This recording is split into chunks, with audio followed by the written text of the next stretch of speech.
Benajeer Bhutto, favoured daughter, Brook Ali.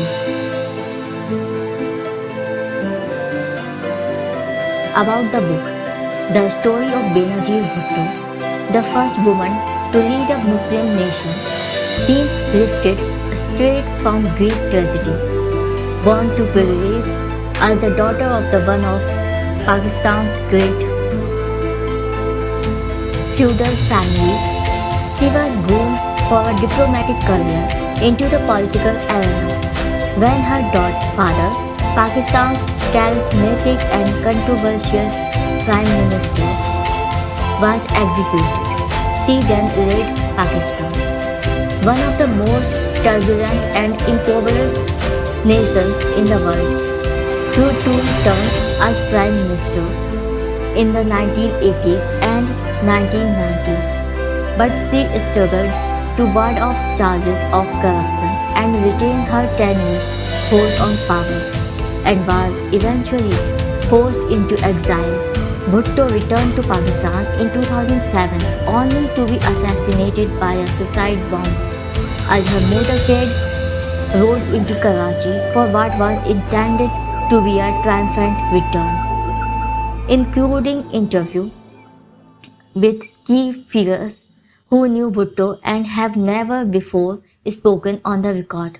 Benajeer Bhutto, favoured daughter, illuminates Bhutto's tragic life as well as the role she played as the first female Prime Minister of Pakistan. Celebrated literary critic Brooke Allen approaches Bhutto in a way not many have done before in this taunt biography of a figure who had a profound effect on the volatile politics of the Middle East, drawing on contemporary news sources and eyewitness reports, as well as accounts for her supporters and her enemies, first published in 2006. Praise for Bhutto. Praise for Benajeer Bhutto. This is a fascinating book about the politics of a far-off land. Benajeer Bhutto had the beauty of a goddess, and within her domain she wielded the power of an empress. All to no avail. She was doomed, as was her father. Brooke Allen has written one of the most exciting books of the year, David Franklin. Introduction. When the beauty and courageous Benajeer Bhutto became Prime Minister of Pakistan in 1988, after the country had undergone 11 years of military dictatorship, she became an international symbol of youth, hope and democracy. Less than a decade later, with her two terms at the helm of government blighted by inaction, lack of direction and a level of corruption that in the end could only be described as kleptocracy, she had proved a major disappointment for the Pakistani people. Yet for many Westerners, the glorious image has never quite been tarnished. She still seems to be, despite her manifest failure, everything we think we want in a Muslim leader. As the South Asian expert William Dalrymple has written, for the Americans, what Benajeer Bhutto was not was possibly more attractive even than what she was. She was not religious fundamentalist. She did not have a beard. She did not organize rallies where everyone shouts "Death to America," and she did not issue fatwas against Booker-winning authors. Neither, it should be added, was she a mustachioed army general, a refreshing change in its own right, and perhaps most significantly, she was not a socialist like her father, Zulfikar Ali Bhutto, the democratically elected prime minister whose judicial murder in 1979 after a military coup had gone unlamented in Washington's corridors of power.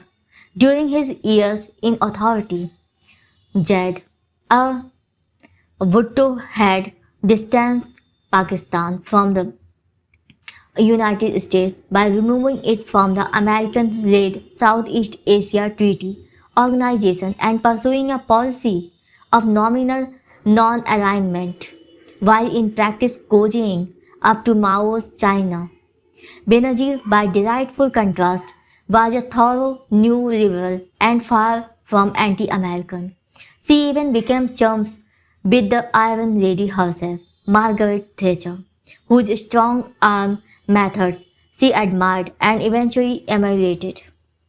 Benazir Bhutto entitled her autobiography Daughter of the East, but she might just as easily be called a daughter of the West, or more precisely, a product of the uneasy, mutually suspicious, and mutually exploitative relationship that has existed between East and West, between the Muslim world, particularly Pakistan, and the United States, since the latter assumed the imperial role abandoned by the British after World War II.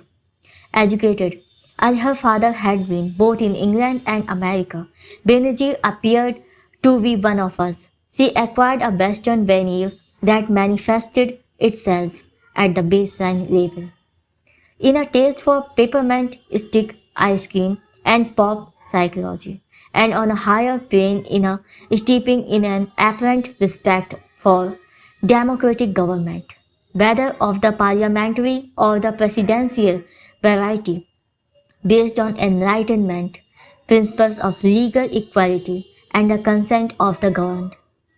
She had served, after all, as president of the Oxford Union, the nursery of great British politicians like Gladstone and Macmillan, Wilson and Heath.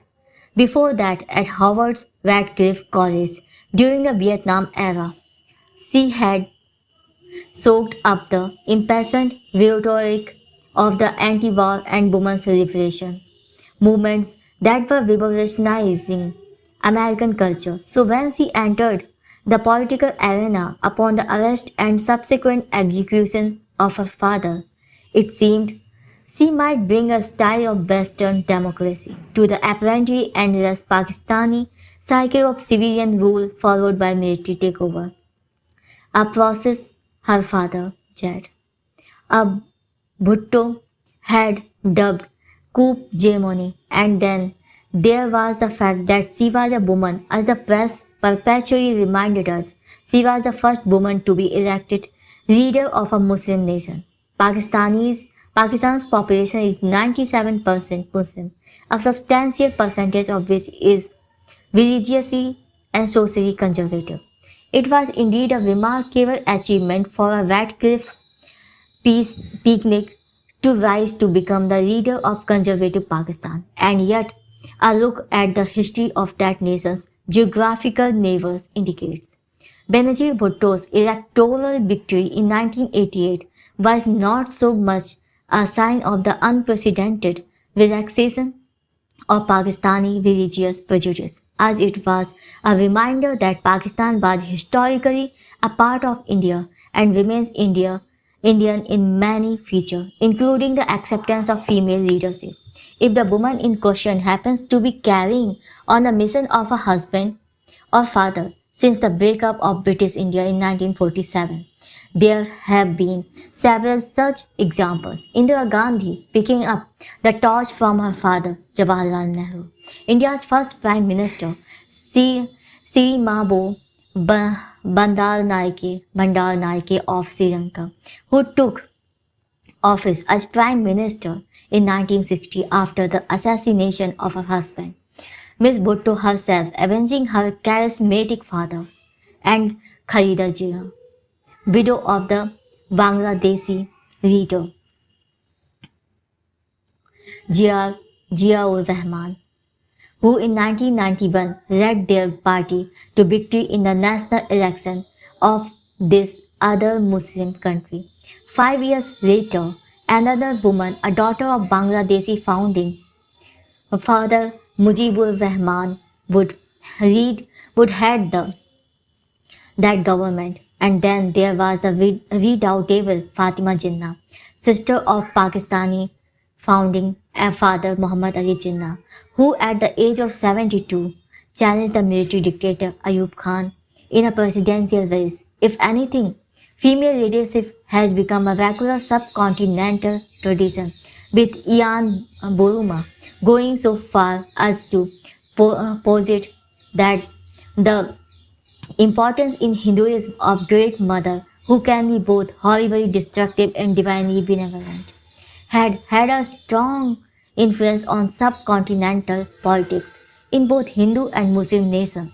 That's possibility, but what is certain is that the dynastic principle holds democracy or no democracy. And this is perhaps particularly true in Pakistan, where the feudal where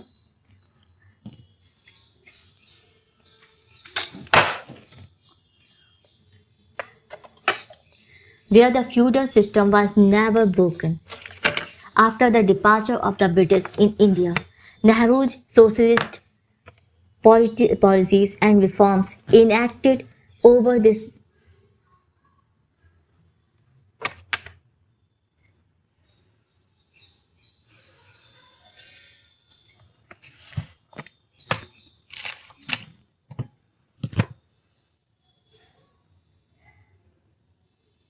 socialist policies and reforms enacted over his 17-year leadership did dislodge many of the old power structure, but this was not the case in Pakistan, where the hold of the feudals and in particular the famous 22 families who in 1968 were said to control two-thirds of the nation's industrial asset, still was not loosened today, nearly 7 decades after independence, and the Bhuttos were and still are among the most powerful of Pakistan's great feudal families.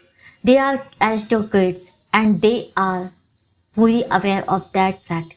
Benazir behaved throughout her career as though she had been born to rule by divine right, and her brother Murtaza apparently felt the same, though he was to meet with less political success. As the years went on, the giggly girl who had been so popular with her Oxford and Harvard cohort disappeared, while the imperious woman who brooked no opposition inside or outside of her party gradually took her place. The insolent look with which she squares up to the microphone. Christopher Hitchens wrote of Bhutto, turns her profile with each alternate sentence, and in the old-fashioned sense, addresses the crowd is a look that money can't buy. It is the legacy of breeding in a country conditioned by generations of colonial rule and feudalism. Of course, Western democracies have also had aristocrats as leaders over the course of the 20th century. Winston Churchill, grandson of a duke, and Franklin Roosevelt, scion of one of the America's great families, are only the most obvious and the first to spring to mind, but they never, as both Zulfikar and Benajeer Bhutto did, treated their political parties as personal demeses to which they were entitled by birth. The Bhuttos have often been likened to the Kennedys, and it is true that for sheer drama, tragedy, wealth, beauty, violent death, corruption, treachery, it would be hard to choose between the two families. And like several members of the Kennedy family, Benazir had outsized flaws to match her outsized gifts. But it might be even more telling to go back further and look at the house of Atreus, to whose violent history that of the Bhuttos might easily be compared, or to go down a peg to multi-generational soap operas like Dynasty or Dallas. For one thing is true, as Benazir's Harvard friend, the journalist Amy Witness, has pointed out. Benazir Bhutto led a veritable telenovela of a life. It is impossible to get a grip on Benajeer Bhutto and her tremendous sense of personal destiny without some understanding of the anachronistic milieu of which she was a product. Feudal rural Pakistan. The Bhutto clan's ancestors were Hindu Rajputs from Rajasthan, who according to family law converted to Islam after the Muslim invasion of India in the 8th century. The patriarchs from whom Benazir's branch of the family would descend, Shito, rose to a position of power under the Mughal Emperor Aurangzeb in the 17th century, claiming the title of Khan or clan leader. As one historian of the family has put it, as far back as history traces them, Bhuttos have been adroit at seizing whatever opportunities life offered, equally ready to move on or change their fate if they deemed it impedient for survival's sake. Shitu Khan moved into Sindh in the southernmost province of what would in 1947 became Pakistan, settling near the town of Larkhana, which remains the Bhutto power base to this day. It is an immemorial landscape, thousands of acres of and salt flats. Larkhana is near the site of Mohenjo-daro in the Indus Valley, one of the world's earliest urban settlements. The proximity to this cradle of civilization has seemed significantly to the Bhutto, as Benazir recounted in her autobiography. As a small child, I thought the ancient city was called Mohenjo-daro, which in Sindhi means my place, my brother, sister, and I took great pride that we had been raised in the shadow of Mohenjo-daro, that we lived on the bank of the Indus, which had been bringing life to the land since the beginning of the time. The British conquest of Sindh, carried out in 1842-43 by Sir Charles Napier, was a brutal affair in which some 10,000 native Sindhis perished. The Bhuttos, however, were loyal to the British and were rewarded accordingly, with Napier singling out the head of the family, at that time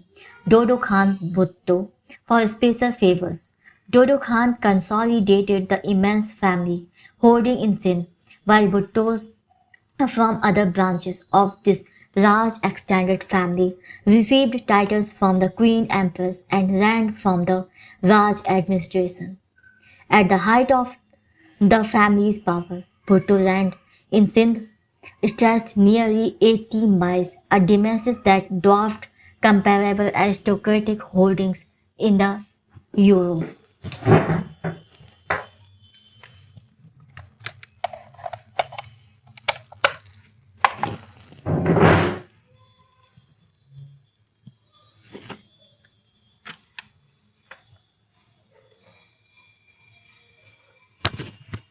Thank you.